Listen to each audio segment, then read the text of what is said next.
গুৰিহাটীত কেন্দ্ৰীয় বৰ্মন মাণ্ডাই ছাত্ৰ সন্থাৰ বিশেষ সভা অনুষ্ঠিত।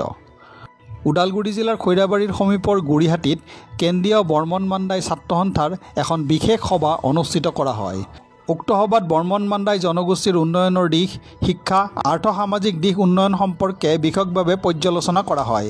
আনহাতে উক্ত সভাত কেন্দ্ৰীয় বৰ্মন মাণ্ডাই ছাত্ৰ সন্থাৰ উপদেষ্টা সুজিত বৰ্মন আৰু অতুল বৰ্মনে বিশেষভাৱে উপস্থিত থাকে।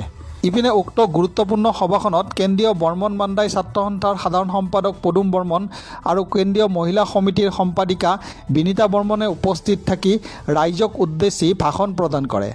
আনহাতে সভাখনত জিলা সমিতিৰ সভাপতি পবিত্ৰ বৰ্মনৰ লগতে দলৰ বিভিন্ন দায়িত্বত থকা বিষয়ববীয়া আৰু কাৰ্যকৰ্তাসকলৰ লগতে অঞ্চলৰ ৰাইজ উপস্থিত থাকে।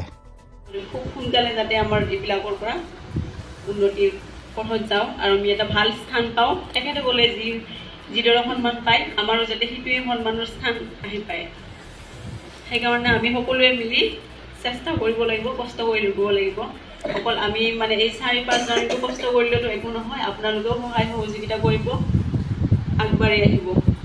মহিলাসকললৈ মই ভাবোঁ যে মহিলাসকলে এইটোত বেছিকৈ দিব পাৰিব, কিয়নো ঘৰটো যিহেতু মহিলাৰ দ্বাৰাই চলে। আমি মহিলাই যি কৰিম তাকে হয়।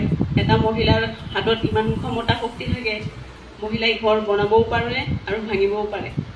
সেইকাৰণে মই ভাবোঁ মহিলাসকলে অলপ যদি আগবাঢ়ি আহে তেতিয়াহ'লে আমাৰ কামটো সহজ হৈ পৰিব। আৰু মই এইখিনিয়ে কৈ কিনে মোৰ আজিৰ বক্তব্য সামৰণি মাৰিছোঁ।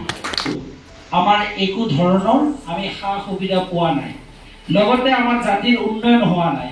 কিন্তু আজি কিহৰ কাৰণে আমি পিছপৰা আৰু কিহৰ কাৰণে? কাৰণ আমাৰ মাজত ঐক্যবদ্ধ হাতত হাত ধৰি কান্ধত কান্ধ মিলাই পিনে আমি চলিব পৰা আমাৰ মাজত সৰলতা আৰু সেই ভাল পোৱা বস্তুটো বোধটো আমাৰ নাই।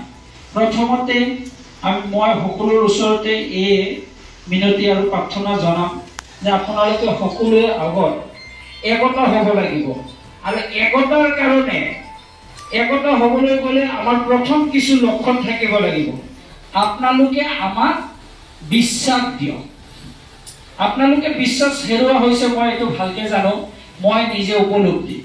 আপোনালোকে বিশ্বাস দিয়ক আৰু আপোনালোকৰ জাতিৰ হৈ আমি কৰ্ম আৰু সহযোগিতা দিম। কৰিলে নহ'ব, আমি ভৱিষ্যতৰ কথা চিন্তা কৰিব লাগিব। আমাৰ নাতিপুতিৰ জেনেৰেশ্যনৰ কথা চিন্তা কৰিব লাগিব। আমাৰ জেনেৰেশ্যনৰ মানুহখিনি নাতিপুতি আমাৰ কি কৰি খাব, তেওঁলোকে কি কৰি চলিব, আৰু আমাৰ জাতিটোৰ অস্তিত্ব কি হ'ব। তো তাৰ কাৰণে আমি কি কৰিব লাগিব? আমি এতিয়াৰ পৰাই ৰক্ষণাবেক্ষণ দি যাব লাগিব। তো যাই নহওক, মই আপোনালোকক এটা কথাই ক'ব বিচাৰিছোঁ, যিহেতু আমাৰ যিখিনি প্ৰাপ্য অধিকাৰ আমি কি কৰিব লাগিব? আমি আগবাঢ়ি যাব লাগিব। আমাৰ প্ৰাপ্য অধিকাৰৰ কাৰণে আমি কি কৰিব লাগিব? মাত মাতিব লাগিব, আমি ওলাই যাব লাগিব। তেতিয়াহে আমাৰ সমস্যা সমাধান হ'ব।